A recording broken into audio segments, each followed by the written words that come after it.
இந்த திருமணம் எல்லாம் ஏதோ ஒரு விஷயத்தில் சற்று தன் பொறுப்புகளை நிறைவேற்ற வேண்டுமே என்பதற்காக தடைப்பட்டிருக்கோம். அட நீங்கள் வேற சார், 90s கிட்ஸு முக்கால்வாசி பேருக்கு இப்படி தாங்க சூழ்நிலை, இதில் என்ன திருவாதிரை நட்சத்திரம் மட்டும் அப்படின்னு சொல்வது புரிகிறது. எனினும் திருவாதிரை நட்சத்திரம் என்று சொன்னாலே சிவபெருமானின் நட்சத்திரம். அப்போ சிவபெருமான் கண்களிலே கண்ணீராம். எதுக்குடா கண்ணீர் அப்படின்னு பார்த்தா, ஒரு யானை ஒரு புல்தரை மேலே நடந்தால் அப்போது புல்திரை என்பது அந்த மிதுன ராசியை குறிக்கிறது. யானை போன்ற அந்த குரு வரும் பொழுது குடும்ப பொறுப்புகளை ஏற்றுக்கொண்டு ஒரு இன்முகத்துடன் அதை தாங்குகின்றவர்கள். இதுலேயுமே திருவாதிரைன்னு சொன்னால் ஒன்று இருக்குது, திடீர்னு கோபமும் வரும், திடீர்னு சிரிப்பும் வரும். காரணம் என்ன? உலகத்திலே இதனால் என்னென்ன மாற்றங்கள்? வீட்டில் குப்பை கூலமெல்லாம் போட்டுட்டிங்கன்னா உடனே ராகு ஆக்டிவேட் ஆயிரும். நம்ம என்ன பண்ணுவோம்? கோயிலுக்கு போவோம், போகிற வழியில் தெருவில் குப்பையை போட்டுருவோம். பெரிய வினிங்க உடனே ராகு தன்னுடைய வேலையை காட்டி விடுவார். சாலைகளை தூய்மையாக வைத்து கொள்ளுங்கள், வீடுகளை தூய்மையாக வைத்து கொள்ளுங்கள். ராகு தோஷம் இந்த ஓம் ஐம் ஹ்ரீம் வேல் காக்க ஸ்வாஹா மிக மிக சக்தி வாய்ந்த மந்திரங்க. உங்கள் உடம்புலே முதுகத்தண்டே எப்படி இருக்குங்க? வேல் போல தான் இருக்கிறது. Where there is vel there is all is well அப்படின்னு நான் இங்கிலீஷில் சொல்லுவேன். எங்கே வேல் இருக்கிறதோ அங்கே எல்லாம். கட்டுமானத்தின் வலிமை, கட்டிடங்களின் பாதுகாப்பு. ஸ்ரீ துர்கா டிஎம்டி கம்பிகள். வெள்ளைக்கொம்பன் விநாயகனது பேரொரு கருணையினாலே நமது பக்தி கேஃபே நேயர்களுக்கு அடியேனது பணிவான வணக்கங்கள். ஐயா, உங்கள் முன்னாடி ஒரு கிளி இருப்பாரே சுகர் எங்கே அப்படின்னு எல்லாரும் எதிர்பார்த்துட்ருக்கீங்க. மனசுக்குள்ளே இருக்கார். இப்போது அடுத்த பேட்டியில் வருவார். ஐயா, இந்த வருஷம் இந்த குரு மிதுனத்துக்கு வரப்போகிறாரே, என்ன நடக்கும் என்று நான் ஸ்டூடியோவுக்கு வந்ததுமே அங்கே ஒரு தம்பி ஆனந்த கண்ணீரோடு கேட்டுட்டு இருந்தார். என்னப்பாச்சு அப்படின்னு. ஐயா, என் நட்சத்திரம் திருவாதிரை. ஐயா, திருவாதிரை அப்படின்னு சொன்னாலே அந்த நட்சத்திரம் ஒரு பெண் நாயை குறிக்கும். இருக்கிறதுலையே ரொம்ப பாதுகாப்பு உணர்வு, குடும்பத்தை பாதுகாக்கணும் அப்படின்ற ஒரு உணர்வுக்காக அந்த பெண் நாய் அப்படியே 24 மணி நேரம் தன் குழந்தைகளுக்கு உணவை தந்துவிட்டுத்தான் உண்ணுமா. நீங்கள் மேக்சிமம் பாருங்களேன், திருவாதிரை நட்சத்திரக்காரர்கள் வீட்டில் இந்த திருமணம் எல்லாம் ஏதோ ஒரு விஷயத்தில் சற்று தன் பொறுப்புகளை நிறைவேற்ற வேண்டுமே என்பதற்காக தடைப்பட்டிருக்கோம். அட நீங்கள் வேற சார், 90s கிட்ஸு முக்கால்வாசி பேருக்கு இப்படி தாங்க சூழ்நிலை, இதில் என்ன திருவாதிரை நட்சத்திரம் மட்டும் அப்படின்னு சொல்வது புரிகிறது. எனினும் திருவாதிரை நட்சத்திரம் என்று சொன்னாலே சிவபெருமானின் நட்சத்திரம். அப்போ சிவபெருமான் கண்களிலே கண்ணீராம். எதுக்குடா கண்ணீர் அப்படின்னு பார்த்தா, மக்கள் நல்லா இருக்கணுமே, நலத்துடன் இருக்க வேண்டுமே என்று ஒரு கண்ணீர் அந்த சிவபெருமானின் கண்களிலே தேம்பியிருக்குமா. ஐயா, அதே போல தான் நாங்களும் இருக்கோம். இப்போ இருக்கக்கூடிய நிலையிலே எங்களுக்கும் கல்யாணம் எப்பொழுது வரும், வீட்டிலே மகிழ்ச்சி பெருகும் என்றெல்லாம் கேட்டுக்கொண்டிருக்கிறீர்கள். அப்போ அந்த தம்பியும் அதே தான்.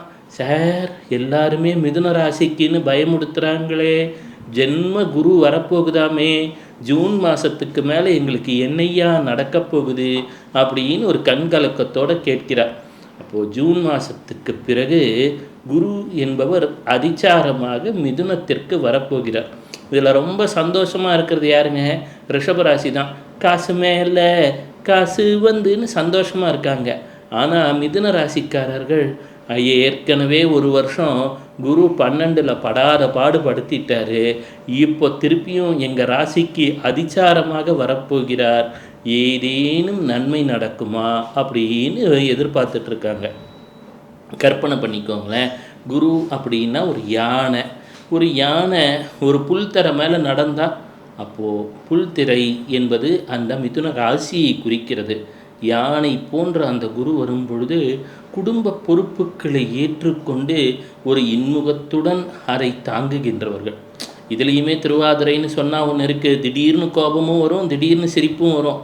காரணம் என்ன? அந்த ராசியின் தன்மை. இப்பொழுது உலகத்திலே இதனால் என்னென்ன மாற்றங்கள் நிகழும் என்பதையும் நாம் கருத்தில் கொள்ளணும். ஒன்றுன்னா, நீங்கள் ஒரு வண்டியில் பிரயாணம் செய்கிறீங்க. உங்கள் தனிப்பட்ட ஜாதகத்தோட அந்த வண்டியின் ஜாதகம் ரொம்ப ரொம்ப முக்கியம். அது நல்லா இருக்கணும். இப்போ உலகத்திலே நடக்கக்கூடியது அடுத்தது ஜூன் மாதத்திலிருந்து குரு மிதுனத்திலே வரப்போகிறார். மிதுனம் என்றால் என்ன? தொலைத்தொடர்பு, எழுத்து, மீடியா, கம்யூனிகேஷன், உடலிலே கழுத்து பகுதி, இதெல்லாம் உடைய மிதுனத்தை சொல்லும் காலபுருஷ தத்துவத்தில். அது பச்சை நிறத்தையும் குறிக்கக்கூடியது, பசுமையை குறிக்கக்கூடியது. இத்தனையும் பொருந்திய இந்த புதன் என்று சொல்லக்கூடிய காற்று தத்துவத்துக்கு மிதுன ராசிக்குள்ளே யார் வரப்போறா? குரு என்பவர் வரப்போகிறார். குரு என்பவர் சற்று வெப்பத்தன்மை என்று எடுத்துக்கொள்ளலாம். ஒரு டீச்சர்கிட்ட போனீங்கன்னா டீச்சர்கிட்ட ஒரு கண்டிப்பும் தானே இருக்கிறது. டீச்சர் அப்படியே எடுத்த உடனே என்னென்னா தந்து விடுவது கிடையாது. உங்களை சோதித்து விட்டு சோதனைகளுக்கு பின் சாதனைக்கு தயாராகப் போகிறார். இந்த 12 ராசிகளில் மிதுனம் என்று சொல்லக்கூடியது ஜென்மகுருவாலும், அதே போல சிம்மம் என்று சொல்லக்கூடியது கண்டக சனியாலும், தனுசு என்று சொல்லக்கூடியது அர்த்தாஷ்டம சனீஸ்வரராலும் பாதிக்கப்பட்டிருக்கிறது. மேலும் ரிஷபம், மேஷம் என்பதற்கும் சனீஸ்வரரின் சற்று பாதிப்புகள் தெரிய தொடங்கியிருக்கின்றன. ஐயா, கும்பத்தையும் இதையும் ஏயா விட்டுட்டீங்க? சிம்மத்தையும், ஒரு பக்கம் ராகு, ஒரு பக்கம் கேது. இந்த சூழ்நிலையிலே அனைவருக்கும் பொதுவான ஒரு பரிகாரமாக சொல்லணும். நாம் எல்லாருக்கும் தனித்தனியாக சொல்லிட்டு இருந்தோன்னா எல்லாராலும் செய்ய முடியாது. பழமொழி ஒன்று உண்டு, சுக்குக்கு மிஞ்சின மருந்தும் கிடையாது, சுப்பிரமணியனை மிஞ்சிய தெய்வமும் கிடையாது என்று சொல்லுவார்கள். இதிலே மேலும் கவனிக்க வேண்டியது, நம் தாய் திருநாடாம் பாரத தேசத்திற்கு அக்டோபர் முதல் செவ்வாய் தசை, செவ்வாய் புத்தி ஆரம்பிக்கிறது. இது போன்ற சூழலில் நம்ம தாய் திருநாடு இந்தியா கடக ராசி, அதன் லக்னம் என்று சொல்லக்கூடியது ரிஷப லக்னம். ஆமாம் ஐயா, உலகத்தில் ஏதோ சூழல்கள் சற்று சிறப்பாக இல்லாதது போல் தெரிகிறதே, இதற்கு ஒரு தீர்வை தாருங்கள் என்று கேட்பது புரிகிறது. உங்கள் வீட்டிற்கு அருகிலே எங்கே வேப்ப மரம் இருக்கிறது என்று தேடி பாருங்கள், அல்லது அரச மரம் எங்கே இருக்கிறது என்று தேடி பாருங்கள். அதே போல் வாழை மரம், பனை மரம். நான் என்னென்னங்க சொன்னேன்? வேப்ப மரம், அரச மரம், வாழை மரம் அல்லது பனை மரம். இது 4ல் ஏதோ ஒன்று கிடைக்கும். இல்லைன்னா அத்தி மரம். அத்தி மரமும் இதற்கு, இந்த பரிகாரத்துக்கு சிறந்தது. 5 விதமான மரங்களை சொல்லியிருக்கிறேன். வாழை மரம், அரச மரம், அத்தி மரம், பனை மரம், வேப்ப மரம், இல்லைன்னா ஆலமரம் கூட வச்சுக்கலாம். 6 மரம் ஆயிடுச்சுங்களா? முருகனுக்கு எத்தனை முகங்க?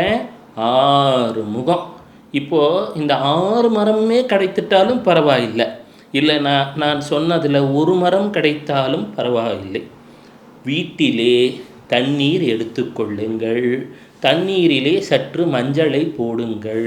போட்டு அதை கலக்கி எங்கே நான் சொன்ன மரம் இருக்கோ ஒரு மரத்துக்கு மனசார தண்ணியை ஊற்றிட்டு, முருகா, முத்துக்குமரா, வடிவேலா, சண்முகா, குஹா, கந்தா, கடம்பா, கார்த்திகேயா, சண்முகத்து வாழ் அரசே, அப்பனே, ஐயனே, சென்னிமலை ஆண்டவனே, பழனியில் இருக்கக்கூடிய வித்தகனே, என் வினையை அகற்றுபவனே, முருகான்னு உங்களுக்கு முருகனை எந்தெந்த வார்த்தையால் கூப்பிடணும்னு பிடிக்குதோ, ஆறுமுகனே அப்படின்னு அழைத்தாலே வந்து விடக்கூடியவன் அந்த முருகப்பெருமான்.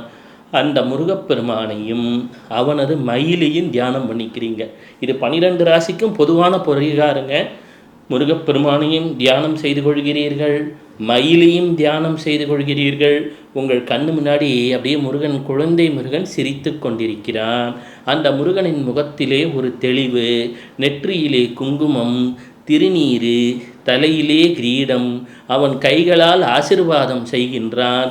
கையிலே வேல் இருக்கிறது, கையிலே சேவல் கொடி இருக்கிறது, மயில் அகவுகிறது, எங்கும் நறுமணம் கமழ்கிறது. உங்கள் எண்ணக் கண்களிலே முருகனை காண்கிறீர்கள். முருகா, முருகா, முருகா என்கிறீர்கள். பின்னால் ஓசை ஒலிக்கிறது. ஓம் முருகா, குரு முருகா, அருள் முருகா, ஆனந்த முருகா, சிவசக்தி பாலகனே சண்முகனே சடாக்ஷரனே என் வாக்கினிலும் நினைவினிலும் நின்று காக்க. ஓம் ஐம் ஹ்ரீம் வேல் காக்க ஸ்வாஹா. இந்த ஓம் ஐம் ஹ்ரீம் வேல் காக்க ஸ்வாஹா மிக மிக சக்தி வாய்ந்த மந்திரங்க. அந்த அகத்தியர் அருள மந்திரத்திலேயே மெயின் பாயிண்ட்டு ஓம் ஐம் ஹ்ரீம் வேல் காக்க ஸ்வாஹா. உங்கள் உடம்புலே முதுகத்தண்டே எப்படி இருக்குங்க? வேல் போல தான் இருக்கிறது. மனிதனுடைய உயிரணு எவ்வாறு இருக்கிறது? வேல் போலத்தான் இருக்கிறது. Where there is vel there is all is well அப்படின்னு நான் இங்கிலீஷில் சொல்லுவேன். எங்கே வேல் இருக்கிறதோ அங்கே எல்லாம் நலமாகிறது. இப்போ இந்த மந்திரத்தை கேட்டுட்டு இருக்கும்போதே உங்களுக்கு எல்லாம் நலமாகிறது. அப்போ என்ன செய்கிறீங்க? மரத்துக்கு தண்ணி ஊற்றுறீங்க. மரத்துக்கு என்றைக்கு சார் தண்ணி ஊற்றலாம்? என்றைக்கு தண்ணி ஊற்றினாலும் நல்லது தான் ஐயா, மறக்காமல். நிறைய பேர் சொல்கிறான் வாஸ்துக்காக மரத்தை வெட்டுன்னு. அதை மட்டும் செஞ்சிடாதீங்க, பெரிய பாவம்.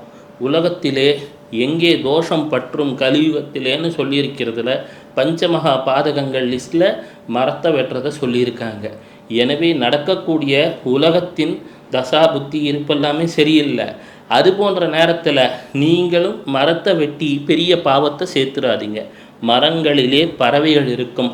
பறவைகள் என்பது தான் எல்லாருக்கும், என் பேட்டியை பார்த்தவங்களுக்கெல்லாம் தெரியும், நான் சுகபிரம்ம மகரிஷின் கிளியை தான் கும்பிடுவேன். புரியுதுங்களோ? அந்த கிளிகள் தங்கக்கூடிய வீடு கோவில் என்பது மரம்.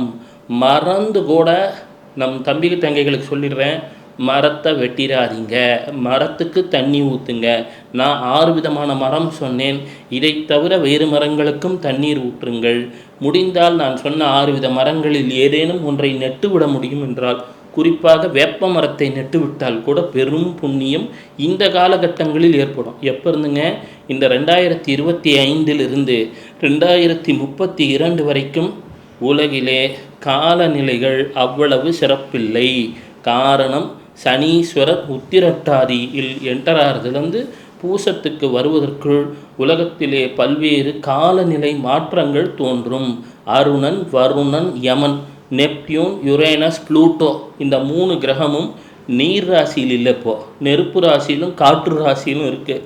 அதுபோன்ற சூழ்நிலையிலே நமக்கு குரு மிதுனத்திலே அதிசாரமாக செல்ல போகிறார். இந்த சூழ்நிலையில் மரத்தை நெட்டு விட்டால் வாழ்க்கையிலே மகத்துவங்கள் பெருகிவிடும். அப்புறம் நான் சொன்னேன் இல்லையா, முதல்ல அந்த தம்பி உடனே கேட்குறார், ஐயா இவ்வளவு பெரிய ஒரு அற்புதமான விஷயங்களா? இதை இத்தனை நாள் தெரியாமல் விட்டு விட்டேனே. இனி நான் மரங்களை நடத் துவங்குகிறேன்.